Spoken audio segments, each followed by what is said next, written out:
തിരുവനന്തപുരം പൂവച്ചലിൽ കാറിലെത്തിയ സംഘം തട്ടിക്കൊണ്ടുപോയ മുത്തൂറ്റ് മൈക്രോഫിൻ മാനേജർ ഗിരീഷിനെ കണ്ടെത്തി. ഗിരീഷിനെ തട്ടിക്കൊണ്ടുപോയ സ്ഥലത്ത് തന്നെ സംഘം തിരികെ എത്തിക്കുകയായിരുന്നു.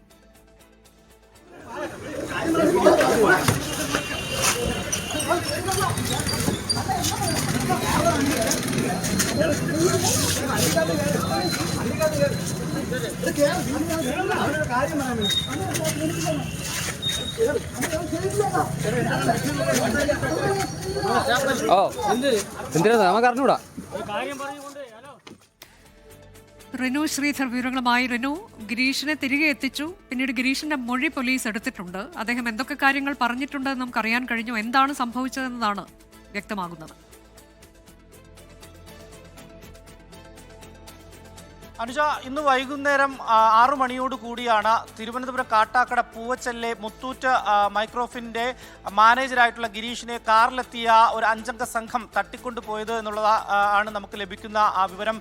എന്താണ് ഇതിൻ്റെ കാരണമെന്ന് വ്യക്തമായിട്ടില്ല. ഏകദേശം 2 മണിക്കൂറിന് ശേഷം അതേ സ്ഥലത്ത് ഒരു ബൈക്കിൽ ഗിരീഷിനെ തിരികെ എത്തിക്കുകയായിരുന്നു ഈ തട്ടിക്കൊണ്ടുപോയവർ എന്നുള്ളതാണ് മനസ്സിലാക്കാൻ വേണ്ടി കഴിയുന്നത്. എന്തായാലും ഇപ്പോഴും കാട്ടാക്കട പോലീസ് സ്റ്റേഷനിലാണ് ഗിരീഷ് ഉള്ളത്. ഈ ഗിരീഷിൻ്റെ മൊഴി പോലീസ് രേഖപ്പെടുത്തിക്കൊണ്ടിരിക്കുന്നു എന്നുള്ളതാണ്. തട്ടിക്കൊണ്ടു പോകാനുള്ള കാരണം എന്താണ്, തട്ടിക്കൊണ്ട് പോകുന്നതിനിടയിൽ മർദ്ദിച്ചു എന്നതടക്കമുള്ള വിവരങ്ങൾ ഇനി വരേണ്ടതുണ്ട് എന്നുള്ളതാണ് നമുക്ക് ലഭിക്കുന്ന വിവരം.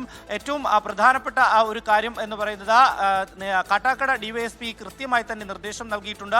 ഈ തട്ടിക്കൊണ്ടു പോയവരെ അല്ലെങ്കിൽ കാറിൽ കടത്തിക്കൊണ്ടുപോയവരെ അടിയന്തരമായി തന്നെ കസ്റ്റഡിയിലെടുക്കണം, അറസ്റ്റ് ചെയ്യണം എന്നുള്ളൊരു നിർദ്ദേശം നൽകിയിട്ടുണ്ട്. അപ്പോഴും എന്തിനാണ് ഈ യുവാവിനെ ഇവർ തട്ടിക്കൊണ്ടു പോയത് എന്നുള്ളൊരു കാര്യത്തിൽ വ്യക്തത വന്നിട്ടില്ല എന്നുള്ളതാണ്. എന്തായാലും അല്പസമയത്തിനകം തന്നെ കൂടുതൽ വിവരം നൽകാൻ കഴിയും. കാട്ടാക്കട പോലീസ് സ്റ്റേഷൻ ഇപ്പോഴും ഗിരീഷിന്റെ മൊഴി രേഖപ്പെടുത്തിക്കൊണ്ടിരിക്കുകയാണ്. അനുജ,